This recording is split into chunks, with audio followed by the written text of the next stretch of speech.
इस वीडियो में हम लोग बात करने वाले हैं इलेक्ट्रिक सर्किट की बात करेंगे। और इससे पहले का जो टॉपिक था वो इलेक्ट्रिक करंट था, जो कि मैंने एक शॉर्ट वीडियो में एक्सप्लेन करा था। तो एकदम से लो लेवल से लेके चलना होगा बिकॉज ये 10th क्लास के स्टूडेंट के लिए वीडियोज़ है।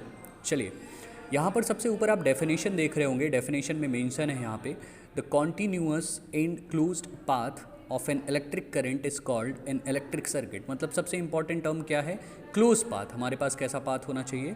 क्लोज पाथ होना चाहिए। तो ये हमने एक नीचे आप देख पा रहे होंगे, ये हमने एक क्लोज पाथ ऑलरेडी ड्रॉ करके रखा हुआ है, जो कि किसके लिए है? इलेक्ट्रिक करंट को फ्लो करने के लिए। तो मैं आपको बता दूं, ये जो क्लोज पाथ है ये कंडक्टर से मिलके बना हुआ है। ये किससे मिलके बना हुआ है?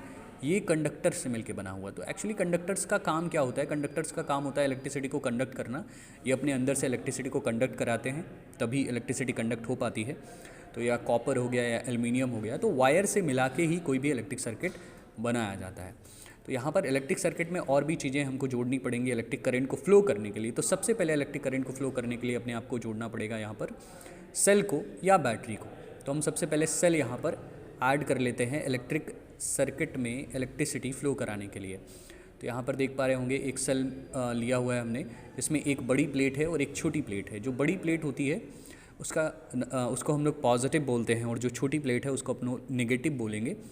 पॉजिटिव नेगेटिव को दूसरे लैंग्वेज में भी बोला जाता है। इसको हाई पोटेंशियल बोला जाता है और इसको लो पोटेंशियल बोला जाता है।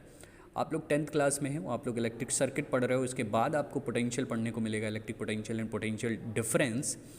तो इससे पहले आप ये चीज़ें नहीं समझ पाओगे, हाई पोटेंशियल लो पोटेंशियल क्या होता है। तो बस इतना समझो कि जो इलेक्ट्रिक करंट होता है वो पॉजिटिव से नेगेटिव की तरफ फ्लो होता है। और सेल में ये यहाँ पर हमने क्या मेंशन किया हुआ है? ये हमने यहाँ पे सेल लिया हुआ है। और बैटरी भी यूज़ कर सकते हैं, लेकिन बैटरी कुछ डिफरेंट तरह से दिखती है। दिखती क्या है? कुछ इस तरह से बनेगी बैटरी। अगर बैटरी किसी भी सर्किट में हमने ऐड करना है तो हम बैटरी को कुछ इस तरह से दिखाएंगे। बैटरी में बहुत सारे नंबर ऑफ़ सेल्स लेने पड़ते हैं अपने आप को, मतलब नंबर ऑफ़ प्लेट्स लेनी पड़ती हैं। तो यहाँ पर एक पॉजिटिव, एक निगेटिव, एक पॉजिटिव, एक निगेटिव, एक पॉजिटिव, और एट द लास्ट क्या होनी चाहिए? नेगेटिव होनी चाहिए। बिकॉज इधर क्या था? पॉजिटिव था, तो इधर क्या होना चाहिए? नेगेटिव होना चाहिए। अब इनको आपस में जोड़ना भी होता है। ऐसे ही आप किसी से किसी को नहीं जोड़ सकते, तो अपने आप को क्या करना है? माइनस से प्लस को जोड़ना है। मतलब छोटी प्लेट से बड़ी प्लेट को जोड़ना है, फिर छोटी प्लेट से बड़ी प्लेट को जोड़ना है, और ये कंबाइन होकर पूरा क्या बन जाएगा? बैटरी बन जाएगा। इसी को हम लोग क्या बोलते हैं? बैटरी बोलेंगे। ठीक है। सो बैटरी या सेल दोनों का यूज़ कर सकते हैं। ये दोनों ही डायरेक्ट करंट देते हैं किसी भी इलेक्ट्रिक सर्किट को। तो अपने पास सोर्स ऑफ करंट मिल गया है। सोर्स ऑफ करंट हमारे पास क्या है? सेल। ठीक है। अब सेल है तो आपको पता है कि पॉजिटिव करंट से नेगेटिव की तरफ, मतलब पॉजिटिव प्लेट से नेगेटिव प्लेट की तरफ करंट फ्लो होता है। तो करंट इधर से फ्लो होगा, और करंट को हम लोग आई से रिप्रेजेंट करते हैं, ये आप पहले पढ़ चुके हैं। तो यहाँ पर अपने आप को और भी कुछ ऐड करना पड़ेगा जो करंट को कंज्यूम करे। तो करंट को कंज्यूम करने का काम कौन करता है? Electric circuit. तो इलेक्ट्रिक सर्किट किसको, बल्ब काम करेगा।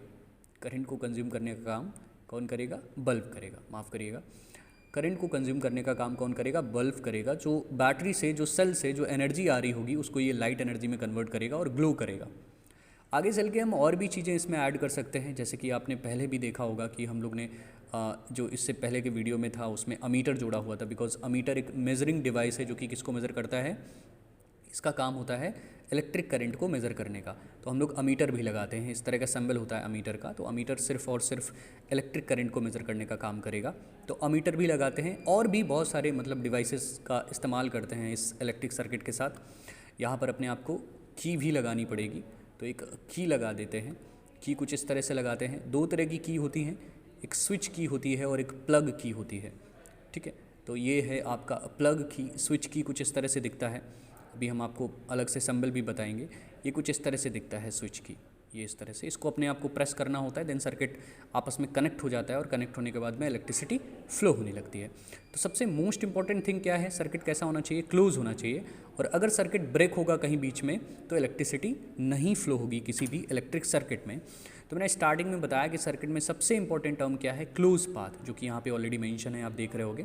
So close path is very important. और सर्किट कंडक्टर से ही मिलके बनता है, बिकॉज कंडक्टर ही इलेक्ट्रिसिटी को फ्लो कराता है। तो ये था इलेक्ट्रिक सर्किट। अब इलेक्ट्रिक सर्किट में कुछ सिंबल आते हैं, उनके बारे में आपको बहुत इजीली पता होना चाहिए। तो सबसे पहला सिंबल आता है बेटा ये आता है किसका? ये सेल का आता है। इसको अपन क्या बोलते हैं? इसको सेल बोलते हैं। ठीक है। और एक दूसरा सिंबल आता है, मैं बोलते जा रहा हूँ, आप लोग नोट डाउन करते जाइए। ये जो दूसरा सिंबल आता है, अभी नीचे मैंने मेंशन करा था, इस दूसरे सिंबल का नाम होता है बैटरी, जिसमें नंबर ऑफ़ सेल्स होते हैं, इसको बैटरी बोलते हैं। और भी कुछ सिंबल आते हैं, जैसे कि यहाँ पर आया हुआ था, इसको हम लोग अमीटर बोलते हैं। और अमीटर का पॉजिटिव हमेशा बैटरी के पॉजिटिव से जुड़ता है और नेगेटिव नेगेटिव से जुड़ता है। यहाँ पर देख रहे होगे इसका प्लस हमने बैट सेल के प्लस से जोड़ रखा है और माइनस माइनस से जोड़ रखा है। और भी कुछ तुम्हें सिंबल मिलेंगे बीच में, इसको बोलते हैं वी से लिखा रहता है, इसको बोलते हैं वोल्ट मीटर, जो कि डिफरेंस पोटेंशियल डिफरेंस को मेज़र करता है। इसमें भी प्लस माइनस होते हैं। हम बताते जा रहे हैं, लिखेंगे कम बोलेंगे ज़्यादा, तो आप लोग नोट्स बनाते जाइए। जो अमीटर होता है वो किसी भी इलेक्ट्रिक सर्किट के साथ सीरीज़ में जुड़ा रहता है, ये सीरीज़ कॉम्बिनेशन में जोड़ा जाता है अमीटर, और वोल्ट मीटर पैरेलल कॉम्बिनेशन में जोड़ा जाता है किसी भी इलेक्ट्रिक सर्किट के साथ। तो यहाँ पर अमीटर वोल्ट मीटर के कुछ इस तरह के सिंबल होते हैं। आगे कुछ तुम्हें बहुत इंटरेस्टिंग सिंबल देखने को मिलेंगे। कुछ इस तरह का एक सिंबल मिलेगा, ये ऐसे वायर मुड़ा होता है, इसको हम लोग रेसिस्टेंस बोलते हैं। इसको क्या बोलते हैं? इस सिंबल को बोला जाता है रेसिस्टेंस। इस सिंबल को बोलते हैं रेसिस्टेंस, जो कि इलेक्ट्रिक करंट को टॉलरेट करने का काम करता है, प्रॉब्लम क्रिएट करता है उसके फ्लो होने में। तो ये हम आगे चल के जब आएगा तो उसके बारे में एक्सप्लेन करा जाएगा। कुछ और भी सिंबल होते हैं, कुछ अगर एक वायर ऐसे गया है और दूसरा वायर कुछ इस तरह से आया है, इसको वायर क्रॉसिंग बोलते हैं। एक दूसरे को वायर ऊपर से क्रॉस करके निकला है। और अगर कुछ इस तरह का सिंबल है, मतलब यहाँ पे ऐसे डॉट है और दो वायर आपस में कनेक्टेड है, तो इस वाले पॉइंट को, ये जो पॉइंट दिख रहा है, इसको जंक्शन बोलते हैं। इसको क्या बोलते हैं? इसको जंक्शन बोलते हैं। इसको जंक्शन बोलते हैं। और इसको वायर क्रॉसिंग बोलते हैं। इसको क्या बोलते हैं? Wire crossing. इसको वायर क्रॉसिंग बोलते हैं। ठीक है, तो ये वायर क्रॉसिंग है, नीचे आपको जंक्शन मिलेगा। एक और सिंबल बहुत जगह देखने को मिलता है, वो आपको बहुत सारे इलेक्ट्रिक सर्किट्स में देखने को मिलेगा कि इस तरह का रहेगा और इसमें से क्रॉस लिखा रहता है। इसको वेरिएबल रेसिस्टेंस बोलते हैं। इसको क्या बोलते हैं? इसको बोलते हैं वेरिएबल रेसिस्टेंस। और भी कुछ सिंबल हैं जो आपको देखने को मिलेंगे।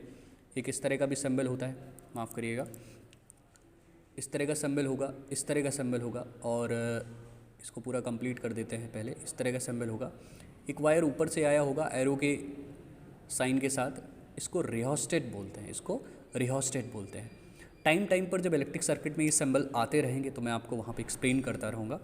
और भी कुछ सिंबल होते हैं आपको, जैसे बल्ब का तो दिख ही रहा होगा, बल्ब का और अच्छे से बना देते हैं तो ये कुछ इस तरह से दिखेगा अंदर ऐसे, इसको बल्ब बोलते हैं। और एक वायर ऐसे फिलामेंट पड़ा रहता है अंदर, तो इसको बल्ब बोलते हैं। ठीक है, ये बल्ब है।